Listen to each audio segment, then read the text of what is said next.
রহমানির রহিম। আব্দুল কাদের জিলানী পড়ে আলহামদুলিল্লাহি রাব্বিল আলামিন।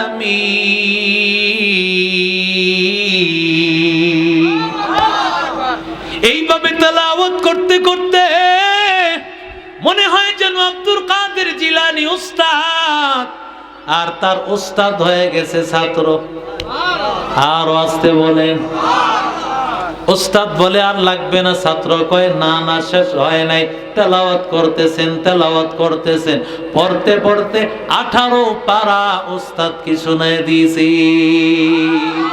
এই কালামে জিন্দা কুরআনে হাকিম হিকমতে উ লা ইয়াজালাস্তু কাদিম জামিউল ইলমি ফিল কুরআনে হাকিম তাকাসারাত আনহু আফহামুর রিজালি বখা কুরআন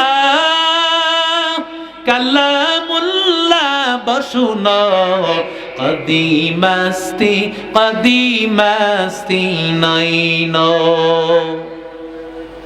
ওস্তাদ মাকে ডেকে বলল, মা তুমি আমার সাথে তিরস্কার করতেছো, তোমার সন্তানটা হাফেজ, তুমি করে মক্তবে পড়াইতে।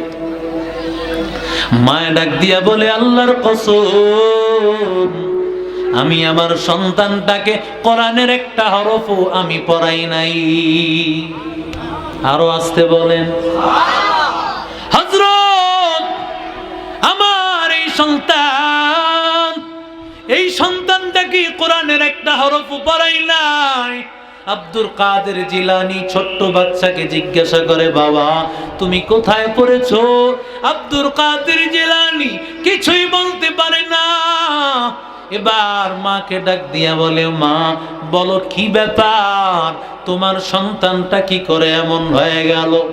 এবার আব্দুল কাদের জিলানীর মা ডাক দিয়া বলে, ও আল্লাহর ওয়ালি, আমার এই সন্তান গর্ভে আসার পর থেকে আমি এই সন্তানটাকে গর্ভে নিয়া কোনদিন আমি টিভি আর সিরিয়ালের দিকে আমি আমার চোখটাকে ফিরাই নাই, বেগানা পুরুষের দিকে আমি তাকাই নাই।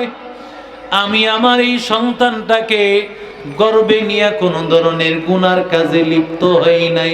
আমি সব সময় আল্লাহর কালাম তিলাওয়াত করতে থাকতাম, আল্লাহর কালাম তিলাওয়াত করতে থাকতাম। ও যখন আমার দুধ পান করতে করতে